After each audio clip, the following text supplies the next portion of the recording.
Alright guys, so in this video we're going to talk about nav bars. We're going to create a couple different types of navigation bars and also just regular navigation without the bar. And before we do that, I want to talk a little bit about containers because we haven't really touched on that. Now, a container will basically move everything into the middle. You see how up here in the header we have the spacing on the sides. If we make this bigger, we have the spacing on the side. Same down here. This nav bar is not inside of a container. Okay, so a container adds basically margin auto, and it gives it a max width. By default is going to be, I think, 1140 or something like that. So if we look at our Chrome tools here, let's just find a container.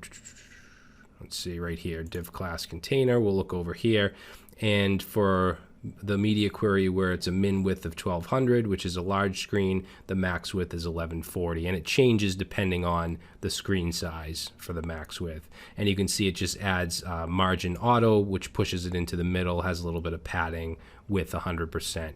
Okay, and this nav bar here is not within a container. So if we go down here, you can see right here, it's not within a container, so it's right up against the edge. If I were to wrap this,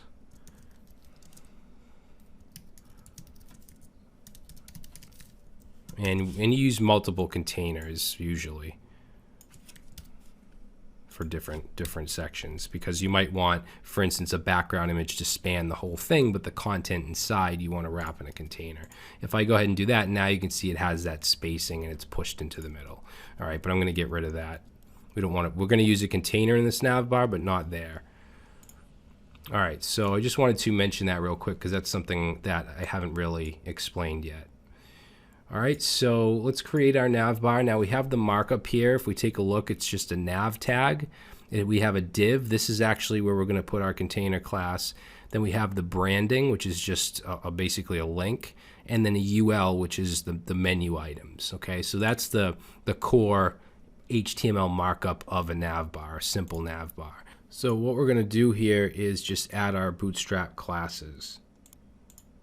So for the nav tag, this is going to have a couple classes. We need a class actually called navbar, and then we also want to basically tell it where we want the responsiveness to kick in. So we do that with navbar-expand- and then a size.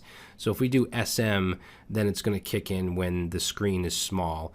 And right now we're not going to use a collapsible button. You've probably seen those before. This simple nav bar, it's basically just going to make the menu items go vertical instead of horizontal. That's going to be the default behavior for this simple nav bar. And we're going to do that when it's at a small size. The next class I'm going to do is navbar-light, meaning that the background color I want is going to be a light color, so it's going to make the text dark. Okay, it's not actually going to change the background color. For that, we're just going to add bg-light to make it a light gray navbar. All right, now this div here, I want to add a class of container because I want the actual bar to span all the way across. That's why the container isn't around the whole thing. If it was, then the background would end like right here, and I don't want that. I want it all the way across, but I want the links and the logo, the stuff in the nav bar, to be, inside of a container. But you don't have to actually have this div here. If you want, you can have it span, but if you make the screen really, really big, the logo will be way over here, the links will be way over here, and I don't do that. I always put a container. For the branding, we're going to give this a class of navbar-brand. Okay. The UL is going to have a class of navbar-nav. So this is the actual navigation, and each list item needs a class of nav-item. So what I'll do is just copy this and go ahead and paste that on all of these opening LI tags, and then each link, each A tag is going to have nav-link. Okay, so I'll go ahead and copy that and put that on all the links, and then we should be all set. So we'll save, and there we go. There's our nav bar. So you can see it extends all the way to the edges, but the content this stuff is within a container. Okay, so even if we make this bigger, like real big, you'll see it stops at wherever the container for that screen size stops. If I were to remove this div completely and save, now you'll see it goes all the way to the end. Okay, and I don't like that look, so we're gonna save that. Whoops, there we go. All right, so that's a basic nav bar, and obviously you can change colors and stuff. We'll take a look at that, but now what I want to do is look at the responsiveness. So by default, if we hit a really small screen like that, you'll see that it actually changes to this format, which does work out. I mean, it even on really skinny screens on mobile phones, it's still going to be operational. But we can add a hamburger menu if we want, or a collapsible menu. So that's what we're going to do here. I'm going to copy everything we just did here, so just this whole nav bar, and go right here and paste it in. And then we just want to add a couple things here. So we want to go right under the branding and above the UL, and we actually want to put a button here. And this button is going to have a class of navbar-toggler, like that. All right, and then it's also going to have an attribute of data-toggle, and we're going to set data toggle to collapse. Okay, and then when it needs a target, so we want to say data-target, and we want to set the target here to anything. You could use anything. You want to use a hash or a number sign. Let's just say navbar nav, like that. So what we're gonna do is take this target and put this as an ID onto the navigation, onto the UL. So right here we'll say ID equals, and then whatever we put there, so navbar nav. That way it knows what menu to trigger. And then inside the button tag, we just want a navbar toggler icon. So what we can do is put a span here, and we can give it a class of navbar-toggler-icon, like that. And let's see, we also want to put oh, you know what, I did this wrong. The ID shouldn't be on the actual UL. It needs to be on a div around the UL. So we just want to wrap this around the UL, and we'll put this here.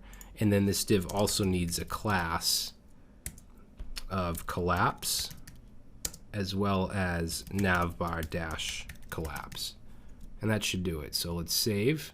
You know what, I don't want these two like stuck together, so this first navbar we did, I'm just going to give a class of MB3 margin bottom and just push it down a little bit. All right, so now this second navbar that we just did should now have a collapsible button once we hit a small screen. So let's try that out. So we'll make this smaller.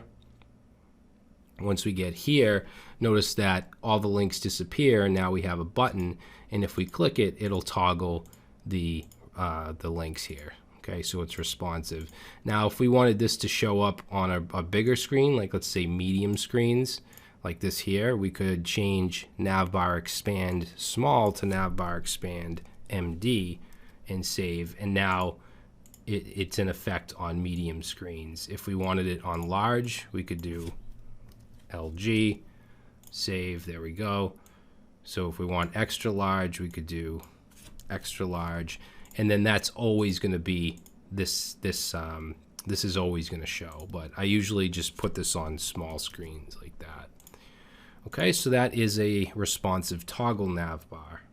So now let's take a look at putting a form inside a navbar. So if we wanted a form in here, like a search form or something like that. So I'm going to copy everything we just did in the responsive toggle one. So the whole nav tag and everything in it, and then we'll paste it here and save. Let's actually add an MB margin bottom class to the second one. so we can push it down. And then we're going to go under the UL. I'm actually going to make this full screen to make it easier for you guys to read. We're going to go under the UL, and let's put in a form with the class of form-inline. We don't need an action because it's not going to be an actual form we're going to submit. And inside here, let's put an input with the class of form-control. And we'll put a placeholder, and we'll just say search. Okay, and then we'll put a button. So let's say button, we'll give it a class of btn. Let's do also a class of btn-outline-success.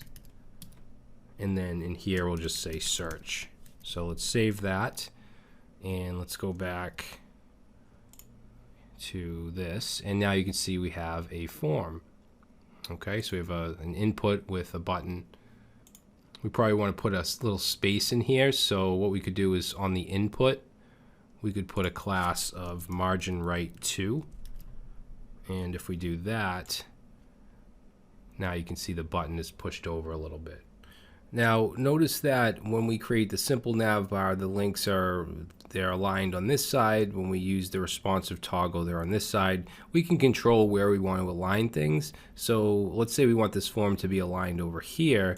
We could just simply add the class to the form of ml-auto, so margin left auto. And if I save that and we take a look, you'll see that now the form is aligned over here. Now, if we wanted, for instance, these menu items to be aligned over here, we could go up to that menu, and for the UL, we could say ml-auto and save, and now they're aligned on this side. And you could also use mr auto to align things to the left. So remember, margin right will align to the left, margin left auto will align to the right. All right, so let's look at drop down. So what I'll do is copy the first one we did, which is the simple navbar. Let's grab that and go down here and paste this in. So for drop downs, it's going to work similar to what we did with the drop down button, except we're going to put it on a list item. So let's see, we'll just go right. Actually, we'll just create a new list item. So here we'll say li. We're going to give this a class of nav item just like the rest, and we're also going to give it a class of drop down. And then inside here we want an a tag with the class of nav link just like the others, and then also drop down dash toggle. Okay, now the href, I'm just going to put a hash. And then we also want the data toggle attribute, just like we did with the buttons. So data toggle, and we want to set that to drop down. And then inside the a tag here will be basically the title of the menu. I'll just say drop down. And underneath the a tag, still within the li with the class of drop down, we're going to put the class of drop down dash menu like that, and put our links. Okay, so we'll say a, and then each one will have a class of drop down item, which we did with the button as well.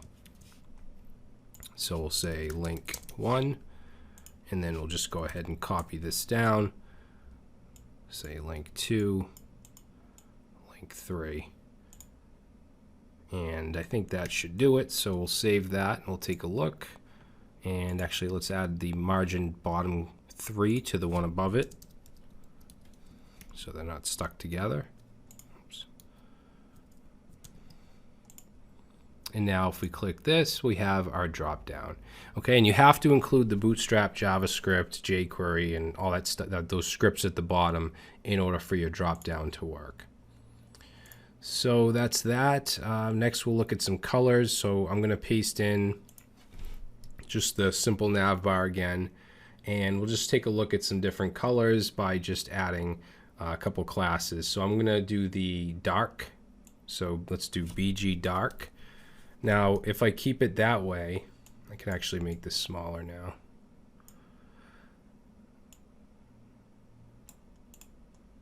So if I keep it that way, notice that the text is still dark. That's because we still have the navbar light. Okay, we have BG dark, but we have the navbar light class. If we decide to use a dark color, then we need to change this to navbar dark as well. And then save, and now you can see that it's the lighter text.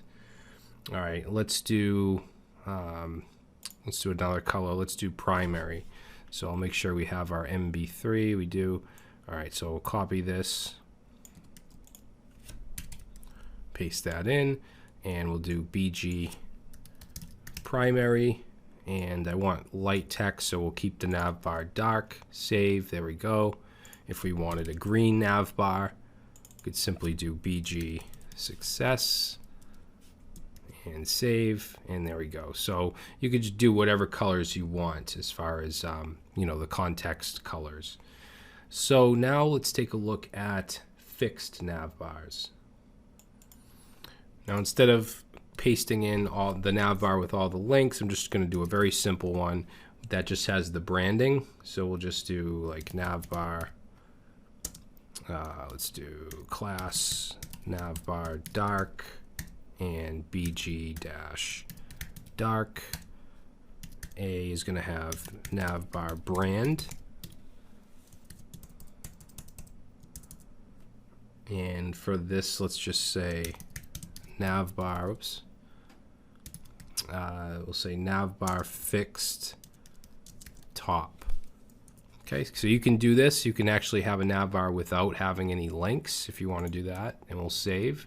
Now, to fix this to the top, all we have to do is add in one special class called fixed top. So right here, I'm going to say fixed dash top and save. And now notice that it's always going to be stuck to the top. All right, so next thing we'll look at is fixed bottom. So I'm going to copy this, paste that in, and as you probably guessed, we can just change this to fixed bottom. We'll change this as well and save, and now it's stuck to the bottom. Another thing we can do, this says fixed top, it shouldn't, it should say sticky or sticky top. So what I'll do is I'm actually going to copy the fixed top and then comment it out and then paste it in here, and instead of fixed top we're going to say sticky top and save. Okay, let's change this as well. And then what happens with the sticky is when we get to it, actually we can't get to it because we can't scroll down far enough. So what I'm going to do here is change this margin top to, let's say, 1500 to give us some more space. And now, well, that didn't work, did it? Oh, yeah, it did. So see how it sticks to the top? Well, once we get down far enough where there's no more content, it doesn't, but notice right here it does stick to the top. Okay, but I'm going to put that back to 500. All right, so those are the fixed positionings for the navbar. Now let's take a look at just some of the regular navigation. So here we just have basically a UL. This stuff is all in a container because I wanted it in the middle, but we just have a UL and some LIs with some A tags. So what we'll do here is say class equals nav, and then we're going to say nav dash pills. So if we save that, it's going to put everything in line. And then here we can add nav item, just like with the navbar. And then just like with the navbar, we want the A tags to have a class of nav link. Okay, so I'm actually going to just copy this and go like that. And if I save that, we just basically have just a simple inline navigation. Now, if we want one of these to be active, we can add a class of active and save, and then it kind of gives it that background color with the padding. Okay. Now we can also align this horizontally or center it horizontally. So if we wanted it like in the middle, so I'll just copy this and paste that in. And then all we're going to do is add a class right here called justify dash content dash center and save, and now you can see it's in the middle. Okay, if we wanted to right align, what we'll do is paste this in and we'll add justify dash content dash end save, and that's going to align it to the end. Okay, if we want to do a vertical menu, let's see, we'll just paste this in again. And let's see, we want to just add the class of flex column. And we're going to get into flexbox in a little bit, but flex column means we want to align it vertically instead of horizontally. So if I save that, now we have a vertical menu. For fill and justify, we'll go ahead and paste this in, and we can just add a class of nav-fill and save, and it justifies it. It basically spans each link all the way across. All right. So that's going to be it, guys, for navigation and navs. I know this was kind of a long video, but there's a lot to cover. But that's the gist of it. Nav bars are obviously very important. So you know how to create responsive ones. You know how to align links and the branding and create forms and change colors and add fixed positioning. So in the next video, we're going to look at list groups and badges.